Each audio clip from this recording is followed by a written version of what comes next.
Na semana passada, nós terminamos com Hebreus 12:6, que diz que o Senhor corrige a quem ama e açoita a todo filho a quem recebe. A palavra de Deus em Hebreus 12:6 diz assim, né? E terminamos falando que o Filho de Deus, que busca a Deus em primeiro lugar, quanto mais o Filho de Deus o busca em primeiro lugar, menos ele necessitará de passar pela disciplina e pelo açoite de Deus na vida dele, né? Falamos também, se você se lembra, falamos também que o Filho de Deus que o busca em primeiro lugar, ele sempre está preparado para receber tanto o abraço do Senhor, como também a disciplina do Senhor. Assim que, mesmo buscando a Deus em primeiro lugar, eu e você podemos resvalar, podemos escorregar, podemos tropeçar, né? E tropeçando, nós sabemos que podemos correr para os braços do Pai. Às vezes o Pai vai nos receber, né? Vai nos abraçar, porém vai nos disciplinar. Às vezes, a disciplina do Pai é muito mais forte do que aquilo que nós pensamos, porque ela é de acordo com o que nós merecemos pelos nossos atos. Aí, então, o filho que busca a Deus em primeiro lugar, o que acontece com esse filho? Ele corre para os braços do Pai, mas ele está preparado para receber do Pai tanto o seu abraço como a disciplina, né? Tanto a disciplina como o açoite.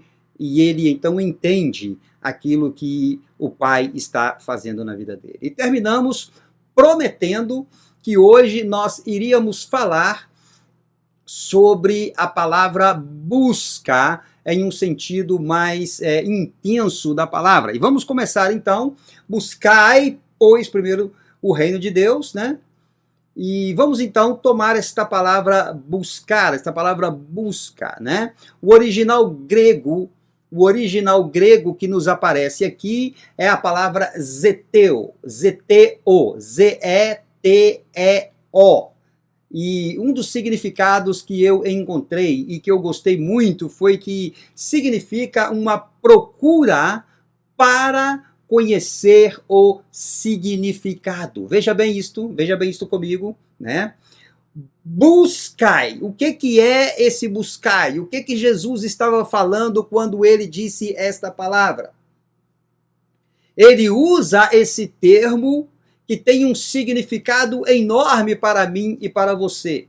O buscai que Jesus usa é a palavra zeteu, que quer dizer buscar ou procurar, no sentido de conhecer o significado. Então, o que Jesus está nos ensinando, meu irmão, é que você deve buscar o reino de Deus para entender o que é que significa este reino para você. O que é que significa este reino para mim? O que é que significa este reino para a igreja? O que é este reino? Qual é este reino? Como nós estamos inseridos nesse reino? Quem nós somos nesse reino? Quem nós somos nesse reino? Então, essa é a grande questão. Então, é a palavra buscai, que tem um sentido de anelar com intensidade. Veja bem. É a palavra buscai que tem um sentido de busca incessante, né? Eu até acrescentaria e diria que tem a ver como algo que você precisa viver em função de, né? Viver em função de, o que eu quero dizer com isso? A palavra buscai, Jesus está nos ensinando que nós precisamos, eu e você precisamos de viver as nossas vidas num sentido total e completo, né? Na função de viver para isso, para encontrar, né? Para encontrar o significado. Não encontrar este reino, porque você já está inserido nele, né? E a gente está falando sobre isso também. Porque não se trata de viver para alcançar o reino. Presta atenção nisso. Não. Não se trata de viver para alcançar o reino. Por quê? porque você já está no reino. Você já é do reino. Você é um cidadão do reino. Você é filho do reino. Então você já está nele. Mas se trata sim de buscar intensamente, veja bem, o aperfeiçoamento da minha tarefa na extensão deste reino dentro de mim e também no meu exterior. Vocês lembram que nós falamos na semana passada? A gente deu uma pincelada nisso, né? Quando eu falei para vocês sobre o Dr. Martin Lloyd Jones, que ele fala para nós dessa busca de buscar o aperfeiçoamento da nossa tarefa no reino, né? Então, é exatamente disso que nós estamos falando aqui. Entendeu? É exatamente disso que nós estamos falando aqui. Você deve buscar com intensidade. Você deve buscar procurando entender o significado. Você deve viver em função desta busca. De quê? De viver tão intensamente no aperfeiçoamento da extensão, da sua tarefa na extensão deste reino. Na extensão deste reino, primeiro dentro de você e depois no seu exterior. Por que eu digo primeiro dentro de você e depois do seu exterior? Você só pode colocar ou ajudar alguém no seu exterior se você se ajuda interiormente. Está entendendo isso? Você precisa de se ajudar interiormente primeiramente, né? Tem pessoas que querem falar de perdão para os outros, mas eles mesmos não se perdoam a eles mesmos. Entendeu o que eu estou falando? Então, você precisa de ter este conceito primeiro dentro de você. Você precisa primeiro de viver em função da busca deste reino, de viver intensamente, de viver apaixonadamente para encontrar o significado deste reino. É isso que você precisa. E é disso que está tratando o nosso estudo. Então, quando você entende isso, você entende então qual é a sua tarefa dentro deste reino.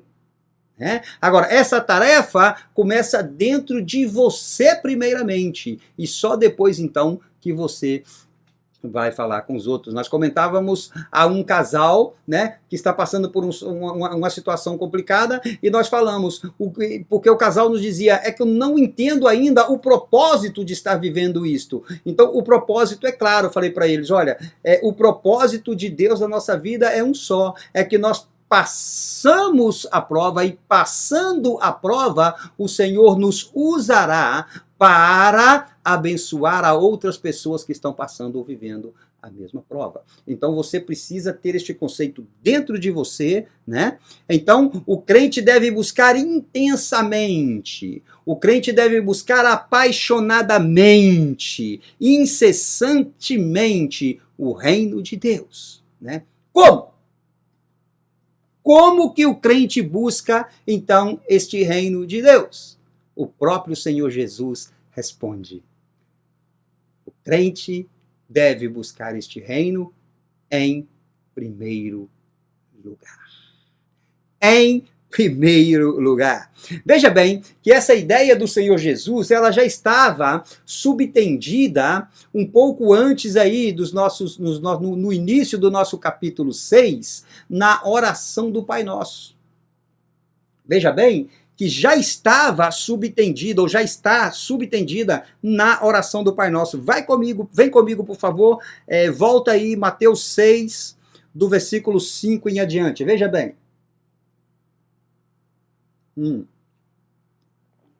Mateus 6, não vou falar tudo e não vou ler tudo porque a oração do Pai Nosso não é o tema central do nosso estudo, né? Porque a oração do Pai Nosso necessitaríamos de um mês de estudo só na oração do Pai Nosso. É até uma boa pedida, né? Necessitamos de um mês só para a oração do Pai Nosso. Assim que nós vamos, eu só quero colocar para você como que na nossa perspectiva a busca do reino em primeiro lugar já estava subtendida na oração do Pai Nosso. Versículo 5, né? Ele vai falando de quando orares, não seja como os hipócritas, né? Porque eles se comprazem em orar de pé para serem vistos nas esquinas das ruas, né? Depois ele fala, mas tu quando orares entra no teu quarto, né? Fecha a porta do teu aposento, ora em secreto, e teu pai que te vê em secreto te recompensará em público, né? Depois ele fala orando, não useis de vãs repetições, lembra disso, né?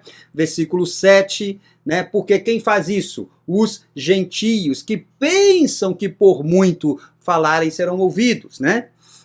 Não vos assemelhei a eles.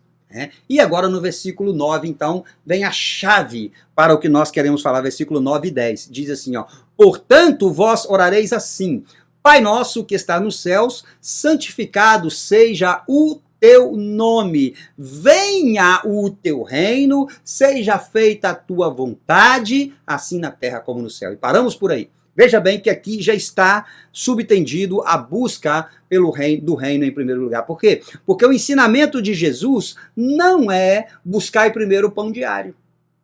Notaram isso? Não é, nem pode ser, nunca foi, nem será. Não é buscar primeiro a roupa para me vestir, não é buscar primeiro o dinheiro para colocar na minha conta do banco. Não é.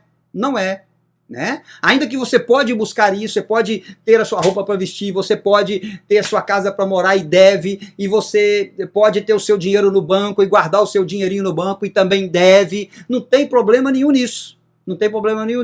O problema é quando isso se torna antes do reino.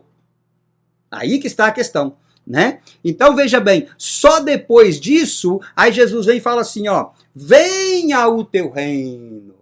Glória a Deus, aleluia, seja feita a tua vontade. Como?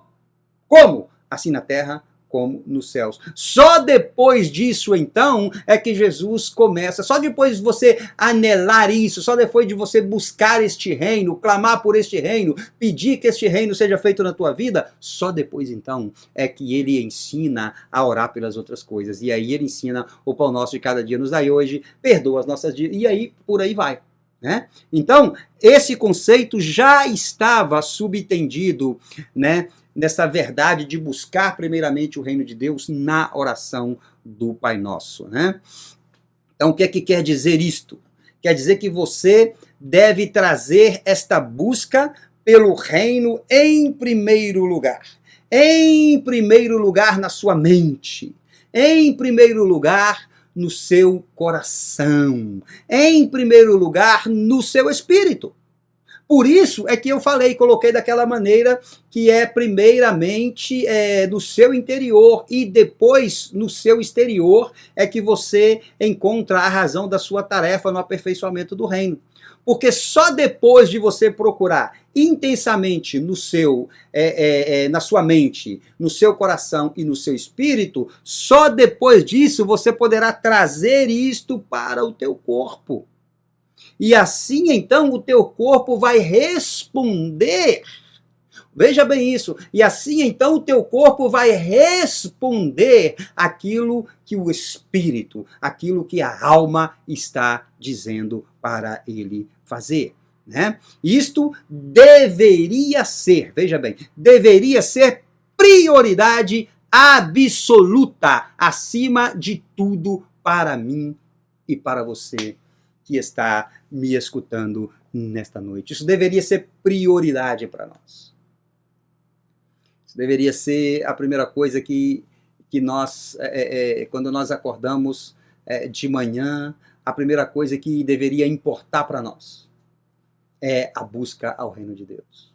Quantas e quantas pessoas começam o seu dia sem sequer se lembrar que tem vida, né? Que tem uma família, que tem uma casa, que tem um trabalho.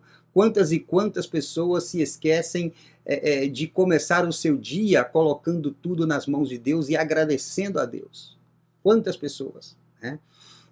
Então, isso é que você precisa de aprender, que esta busca deveria estar em cima ou por acima de tudo. Né? Veja bem, meu irmão, Jesus, neste contexto, ele não está, veja bem isso, ele não está informando aos seus ouvintes acerca de como eles poderiam tornar-se crentes. Não está fazendo isso. Não está fazendo isso. Mas ele estava ensinando como eles deveriam se portar pelo fato de já serem crentes. Veja bem a diferença disso. Entendeu? Jesus não está informando como que... Deixa eu te colocar assim de uma maneira, quando eu estava preparando isso, eu falei assim, eu vou falar isso vai ilustrar bem. E Deus me deu essa ilustração aqui, veja bem. Ó. Não se trata de Jesus estar colocando uma plaquinha falando, venham para o meu reino.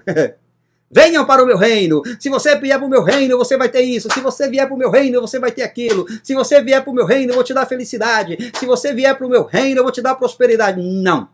Não, não, não. Jesus não está tratando de angariar pessoas para o reino. Não. Ao contrário. Ao contrário. Jesus está ensinando como que cada cidadão do reino deve de buscar este reino. Essa é a grande diferença. Isso tem um significado enorme dentro do contexto do nosso estudo. Um significado enorme. Quer dizer que já nos encontramos dentro do reino e visto que já somos participantes do reino, devemos procurar cada dia mais uma participação maior neste reino, uma participação crescente neste reino, uma participação melhor neste reino, pressionar mais. Né? Nós temos aquela expressão, né, de ir para cima. É isso que nós devemos entender, né? Uma participação crescente nesse reino. Pedro coloca isso da seguinte maneira na sua segunda carta, no capítulo 1 e no versículo 10. Vejam bom como que Pedro coloca. Ele diz assim, ó, procurai com diligência cada vez maior confirmar a vossa vocação e eleição. Veja bem, o que quer dizer isto? O que quer dizer isto? Na prática, isto quer dizer que, veja bem, como filhos do Pai Celeste, nós temos que procurar conhecê-lo melhor. Como filhos do Pai Celeste, nós temos que procurar conhecê-lo melhor. Lembra-se que na semana passada nós falamos que tem muita gente que não vê a Deus como seu Pai Celeste, mas sim como um Pai milagreiro. Lembram disso? A gente viu isso na semana passada. Isso não é o foco. Você tem que procurar conhecer a Deus melhor e melhor a cada dia. Por isso você tem que buscar mais e mais. Não tem como, não tem outra maneira. Não tem outra maneira. Buscar mais e mais. Hebreus 11:6 coloca dessa seguinte maneira, o autor aos Hebreus, né? Ele coloca assim, ora, sem fé é impossível agradar-lhe. Porque é necessário que aquele que se aproxima de Deus creia que ele existe e que ele é galardoador dos que o buscam. Sempre que eu lia este versículo, eu sempre estava atentando, inclusive já preguei, já fiz estudo bíblico muito dentro deste versículo, né? E eu sempre me atentava pelo fato da palavra galardoador, pelo fato de que Deus era galardoador. Até que vem então o momento em que salta no meu coração, na minha mente, a palavra busca aqui. Veja bem. O versículo termina dizendo que ele é galardoador? Sim. Mas ele é galardoador de quem? Daqueles que o buscam. Daqueles que o buscam. Então aqui está novamente o autor aos Hebreus colocando desta maneira, né? Tem muita gente dentro de nossas igrejas que não recebem as bênçãos inerentes do reino, que já estão preparadas, que já estão prontas para ele, porque não buscam. Porque não buscam. Entendeu? E sem buscar, e se nós agregamos ao fato, ou ao fato não, se nós agregamos com a palavra de Pedro, poderíamos ainda acrescentar que não buscam diligentemente. O que quer dizer diligentemente? Que não buscam com atenção. Então tem muita gente que não pode se apropriar das bênçãos que já estão preparadas para ele, né? Então este tipo de crente, ele não passa tempo buscando a face de Deus na intenção de conhecê-lo mais e mais. Não passa. Ele não passa. Não passa. Tem crente que quando está na igreja, ele até adora. Né? E isso é bom. Quando está na igreja, ele canta. Quando está na igreja, ele lê. Quando está na igreja, ok. Mas a busca que Jesus está falando não se trata de uma busca domingueira. Não se trata de cada vez que você vai à igreja. Mas sim com diligência. Com diligência. Né? Com atenção. Né? Então, por quê? Porque do crente é isso que se espera, meu irmão. Né? É isso que se espera do crente. Do crente se espera, pelo menos, né? Que ele busque a Deus diariamente. Diariamente. Se você entende isso, meu irmão, você procurará uma forma de fazê-lo. O que eu quero dizer com isso? Se você entende isso, você vai procurar e você vai achar uma maneira de buscar a Deus durante o seu dia. No seu trânsito. Você vai estar louvando a Deus, você vai estar buscando a Deus, você vai estar ouvindo uma palavra de Deus. No seu trabalho, pode estar o momento de pressão no seu trabalho, o momento de dificuldade no seu trabalho, mas você é um buscador do reino de Deus em primeiro lugar, você vai encontrar uma maneira de buscar a Deus. Você vai estar orando em espírito, você vai estar fazendo guerra espiritual contra o inferno que assola, que traz dificuldade no seu trabalho, que quer trazer enfermidade na sua casa, na sua família. Você vai fazer guerra espiritual contra esses espíritos das trevas que querem atacar você no seu trabalho.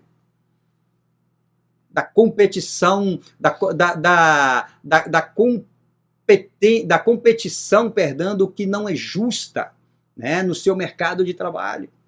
Então você vai se levantar e vai procurar e vai encontrar uma maneira, né? Ainda que você esteja vivendo uma pressão, ainda que você esteja passando um momento de provação, você encontrará uma maneira de buscar a Deus e ao seu reino, porque você é um cidadão do reino. Quando o crente é assim, ele pode pensar mais na sua relação com Deus e seu reino, especialmente a respeito do seu futuro eterno. Eu quero bastante atenção de você para nós terminarmos hoje por aqui, né? Mas veja bem, quando o crente é assim, ele pode pensar a respeito do seu futuro eterno, que é mais do que um futuro, né? Porque qual que é o futuro do crente, irmão? O futuro do crente é completamente diferente do futuro do ímpio. Completamente diferente do futuro do ímpio. O futuro do crente, veja bem que eu quero colocar para você nesta noite, o futuro do crente está selado por seu destino. E o destino do crente está selado por sua origem. Presta atenção nisso, por favor. Quando o crente busca a Deus a ponto de conhecê-lo mais e mais, ele o conhecerá bastante para entender que o céu é muito mais do que o meu destino. O céu só é o meu destino porque também é a minha origem. Eu nasci para o céu, você nasceu para o céu. O céu é a sua origem, não tenha medo, porque você vai para lá. Glória a Deus, aleluia. Você vai para o céu porque você é de lá. Você é cidadão do reino de Deus. E você vai para lá. Então, quando você entende isso, então você entende que eu vou para lá, porque eu sou de lá. Somente entendendo isto, o crente pode transformar, veja bem isso aqui, o crente pode transformar o seu destino em propósito. Só pode transformar o seu destino em propósito se você tem noção de origem. Presta atenção nisso, igreja. Se você tem noção de origem, você sabe para onde vai, porque você é de lá. Presta atenção nisso. Não tem inferno algum que pode roubar essa verdade do teu coração. Você é do céu. Fala para o irmão que está do teu lado aí agora. Você é do céu. Você é cidadão do reino. Amém? Você vai para lá porque você é de lá. O inferno não pode fazer nada contra essa verdade. Amém, igreja? O crente que não tem noção de origem, ele está perdido na sua paternidade. Está entendendo agora? Eu sei de onde eu sou. Eu sei quem que é o meu pai. Eu tenho 11 anos de não ver o meu pai, mas eu sei quem é ele. Amém? Eu sei quem é ele. Quando eu falo com ele, nós nos identificamos, porque eu sei que é o meu pai. Então, quando o meu pai, por telefone, ou por uma conversa de FaceTime, ou qualquer outra maneira, ele me libera a bênção paterna que ele me libera, eu pego no telefone e já falo com meu pai, bença, pai. Né? E eu termino, bença, pai. Então, quando o meu pai me abençoa, eu sei quem é que está me abençoando. Quando Deus te abençoa, você precisa de saber que Ele é o teu pai, Ele é o teu pai celeste. Presta atenção nisso. Por isso você pode transformar o seu destino em propósito. Porque uma vez que você sabe que você é de lá, e que lá é a sua origem, que você vai para lá, então a vida aqui é para encontrar o propósito pelo qual ele te colocou aqui. Amém? Se o crente não sabe isso, ele também não sabe de quem é filho. Por isso que eu digo que ele está perdido na sua paternidade. Ele está perdido na paternidade de uma maneira que ele tem dúvida que vai para lá. O crente que tem essa dúvida, ele não aguenta o tranco, irmão. O que eu quero dizer? Ele não aguenta o tranco da provação, ele não aguenta o tranco da luta. Mas o crente que sabe, o crente que entende que ele é um cidadão do céu, que ele faz parte do reino, que ele é filho de Deus e que ele é do reino e que ele busca primeiro lugar o reino de Deus, as demais coisas serão acrescentadas. Este crente pode vir luta sim, a luta pode sacudi-lo, sacode, ele pode ficar desanimado, fica, mas ele caminha a passos largos para cima do inferno, repreendendo Satanás e seus demônios, porque ele sabe de quem que ele é filho. Você pode dizer um glória a Deus e um aleluia? Já são 8 horas, né? E nós precisamos terminar o nosso estudo, né? O crente que sabe que ele é filho, ele entende que seu pai tem uma casa para ele. Glória a Deus, aleluia. Meu pai tem uma casa. Que seu pai tem uma casa e que esta casa é muito mais do que o seu destino. Na verdade, esta casa que Deus tem para você e que Jesus falou que ia preparar lugar para você, esta casa é a sua origem. Amém? Quem não busca o reino de Deus em primeiro lugar, jamais poderá receber esta iluminação. Jamais poderá entender esta iluminação. A palavra de Deus diz também ainda que nós devemos buscar o reino de Deus e a sua justiça. Por isso eu quero convidar você para estar conosco na próxima quarta-feira, aonde nós vamos entrar no termo justiça, para que você possa entender isso. O que é a justiça de Deus? Vamos ainda falar um pouquinho para terminar o nosso raciocínio. Vamos falar um pouquinho ainda para fechar o nosso tema de hoje, tá bom? E vamos entrar na percepção da justiça de Deus sobre as nossas vidas. Vamos entender o que é isso, amém? Eu conto com você.